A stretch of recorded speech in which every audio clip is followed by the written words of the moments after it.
Gazing to the Ocean of the Sky. Written by David Silver. Read by No One and Nobody.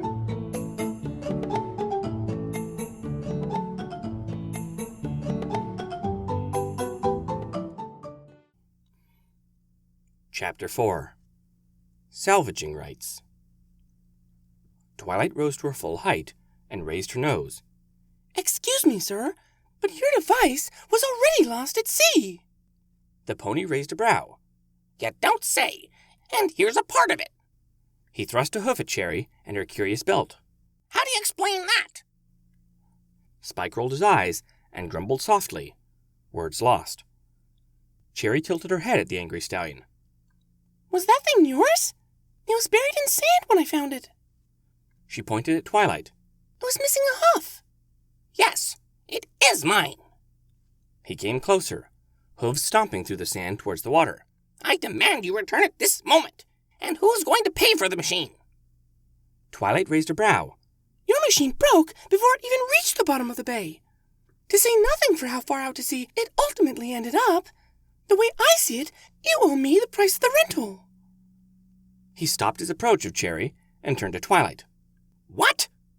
"You didn't deliver on the agreed-upon service." She raised a brow. "This is a fairly simple request. Now, according to salvaging rights, it is hers, but since the original owner is present, she is obliged to offer it to you for the proper price. She rescued a piece of your equipment." "It's worthless. Look at it. It's in pieces." "Oh, well then." Twilight smiled. "Then you don't have to pay her anything, and our business is concluded. Good day." The stallion blinked owlishly a few times before he opened his mouth to speak, only to suddenly receive a spray of briny water across the face. He fell back sputtering as Cherry gave him an innocent grin, even as a few dribbles of seawater dripped from her snout.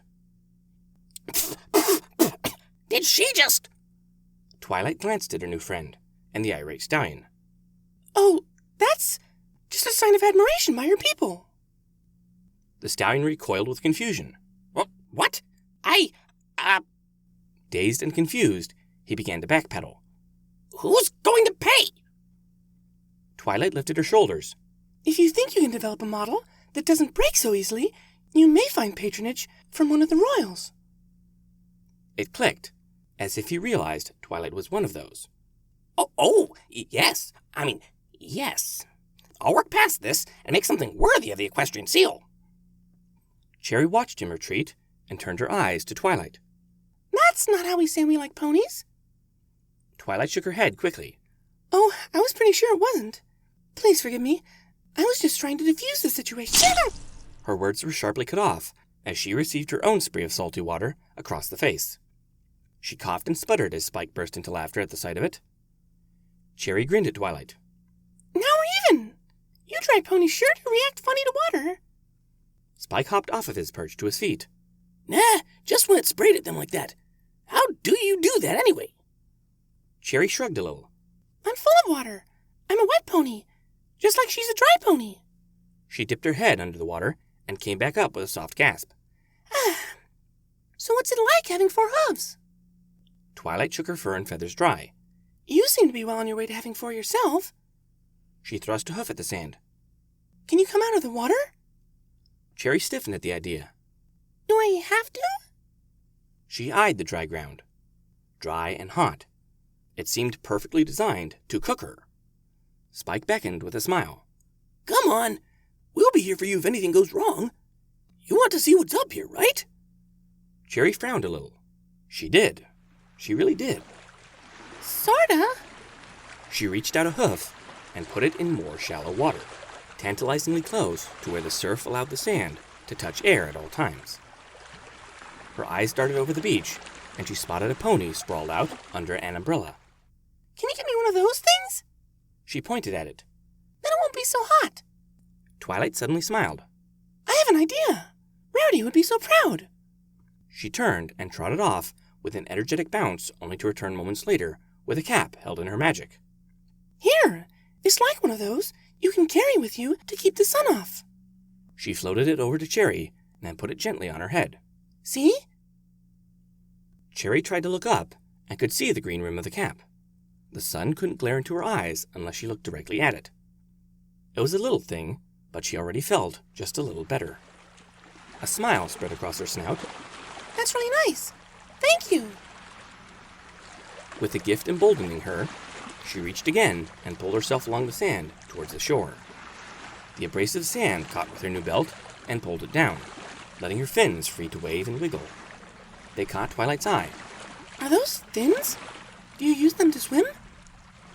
She looked back at her fins. Huh? Oh, they help me steer. She splashed at the water with her powerful tail. This is what gets me moving. No wonder you swam so slowly. Your tail is tiny. She squinted at Spike and Twilight's relatively tiny tails. Is that why you use your hooves? A thought seemed to tickle at her. Oh, could you show me how to do that? I'd like to see how a dry pony swims. Twilight smiled gently. All right, we'll do that. We'll spend some time in the water, but in return, you have to spend some time out of the water. She took a step back from the edge of the sea. We'll protect you, just like you protected us from that big squid. Octopus, Corrected Cherry, before she swallowed and took another slow slide forward. Her hoof finally touched warm and dry sand. It was strange. Her wet hoof made it wet and clumpy, but feeling around drew the moisture away, and then she could feel the soft siltiness of the sand, and it wasn't quite like sand at the bottom of the ocean. It was new, strange, and a little exciting. With one more slide, she emerged from the waters, only the end of her tail still within. Other ponies began noticing the pony Twilight was speaking to wasn't exactly a normal pony. Staring and gawking were had in equal measures, as curious murmurs spread through the forming crowd. Spike gave an emphatic thumbs up. See? All good. Twilight clapped her hooves together. even better than all good. You're doing great. She began to look around quickly. Now, how do we get you home? Spike raised a brow. You're not seriously considering taking her that far, are you? Twilight turned to him. How else am I going to examine her? Examine? Cherry shrank back towards the water. Twilight spun back to Cherry. No. I don't mean anything untoward. Promise. I just want to learn everything I can about hippocampi. And my equipment is at home to do proper observation. Spike shook his head. I think something here might work better. Twilight shook a hoof. Let's not be hasty in either event. Cherry, for now, let's just enjoy ourselves and get to know each other. That sounded far better than examinations, and Cherry bobbed her head. All right. So, Her eyes wandered over the crowd. I think it might be surprising all the other ponies. Not that she was much less surprised. So many kinds of ponies. Unlike Twilight, some only had horns and some only had sky flippers, and some had neither. But none of the others had both. None of them had a proper tail like her either. Spike gave a dismissive little wave. Don't worry about them. They're just being curious. You're the newest pony in town. Twilight nodded in agreement. She turned to the crowd. Attention, fillies and gentle colts. This is Cherry, a hippocampus come to see our fair kingdom. The crowd erupted in curious oohs and ahs. She comes in peace, and we should endeavor to welcome her. A colt suddenly darted out of the crowd, his little horn shining brightly as he levitated a small inflatable pool with him. She can borrow this. Cherry smiled brightly.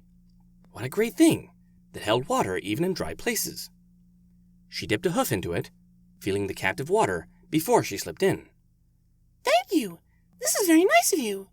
Maybe her visit to the dry wouldn't be nearly so bad if all the ponies in it were as nice as these.